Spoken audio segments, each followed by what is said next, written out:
So I realized that a lot of people are curious about what happened to my best friend Alex when he was, unfortunately, his life was taken from this world at the hands of police. I want to start by saying this.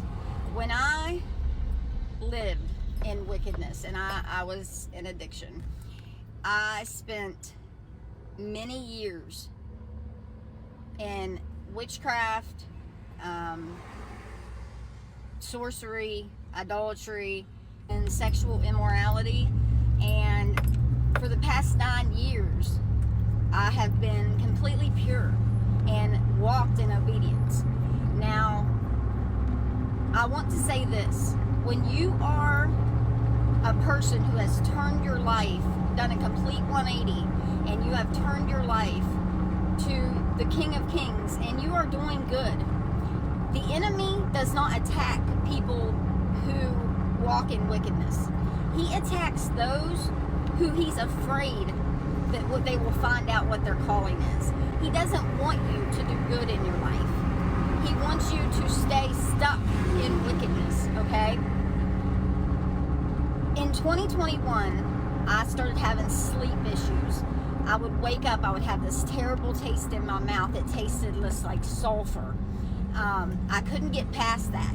I thought everything was cursed. I burnt my whole house, like not burn it down, but I just loaded up a whole trailer. I had my dad help me, and my dad kept telling me, Kristen, this is crazy. You shouldn't be doing this. And I said, no. I said, all this stuff needs to go. It's all cursed, is what I thought. It wasn't.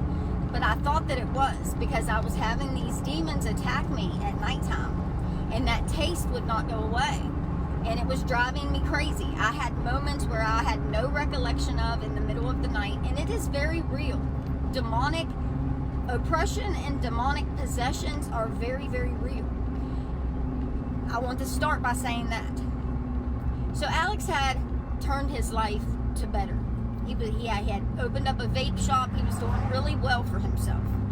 And all of a sudden, he started texting me and telling me that he was getting this taste in his mouth. And he thought that people were like spitting in his food. He thought that, people were out to get him. He thought that he was seeing people from here down there where he lived, and he was putting like their nose on a face in a different person's mouth with a different person's eyes. Like everything was, he felt like everybody was following him around. He felt like people were trying to steal his family heirlooms.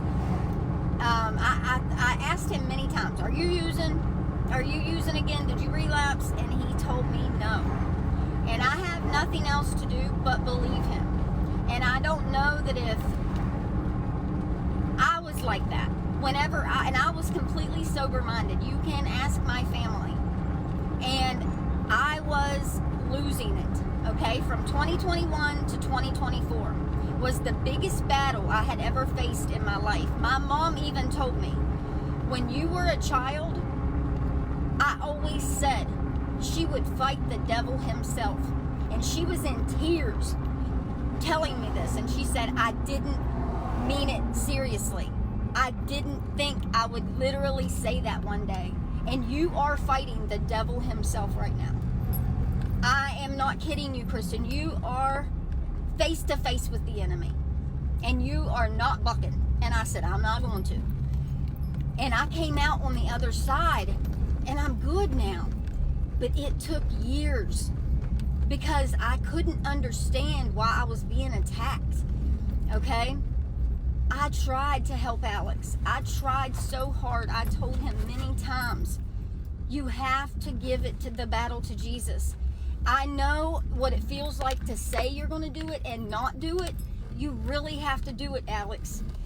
And he just couldn't understand these things, okay?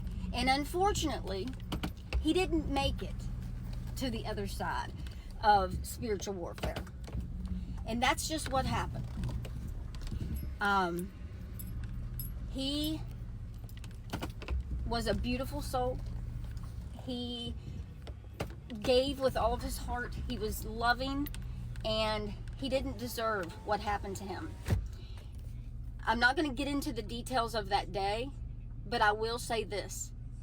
His death was a wrongful death by police. When they blasted it across headline news, they say he's armed. They say they went up in his house and, you know, he was armed. They felt threatened, so they had to take his life. Let me ask you this. I'm completely sober-minded. And if a cop, if a person I don't know, anybody, comes up in my house and I have no idea that they're coming, and they just put my door code in and they come in my home, and put yourself in them shoes. If you're just in your home and all of a sudden it's like, sheriff's office is here, and they're inside your home, how are you going to react? He's already paranoid. He's already having hallucinations. He's already feeling like people are coming to steal his family heirlooms. He already is in this state of mind. When they knew that, and they knew that it was a mental health crisis, they should have never entered his home. They should have called the crisis intervention team and had the crisis intervention team to de-escalate the situation. It is not the parents' problem, because they did give the door code to the cops. But the cops should have known better. They should have said, we cannot take your door code and just go enter into your home. It is very important that we keep your son safe, that we keep ourselves safe, that we keep everybody involved safe. So we can go, we can try to get him to answer, and if he doesn't answer, then we need to call the crisis intervention team. That simple. That is their job, to protect and serve the community. He was in the middle of a mental health crisis, and they shot and killed my best friend in cold blood. That is what happened. They have not shown us the body cameras. They say he was armed, but even if he was, what would you do if anybody just come in your house? Matter of fact, he was in his home, and Florida has castle doctrine law.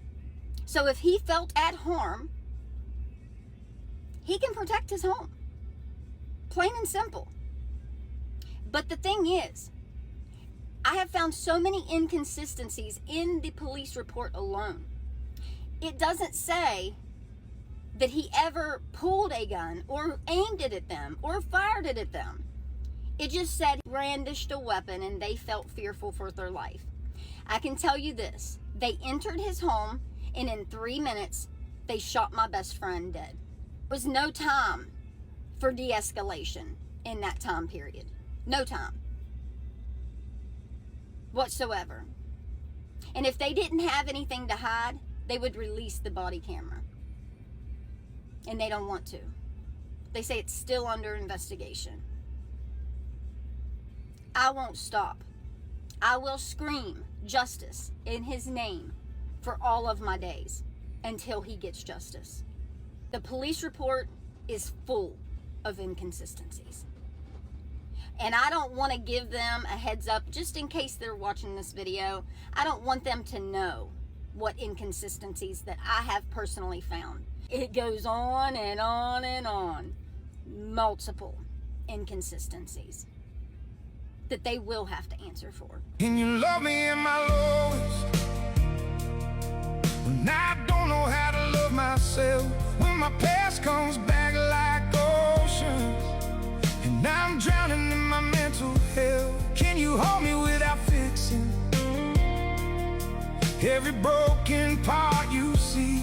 Can you stay when I'm too heavy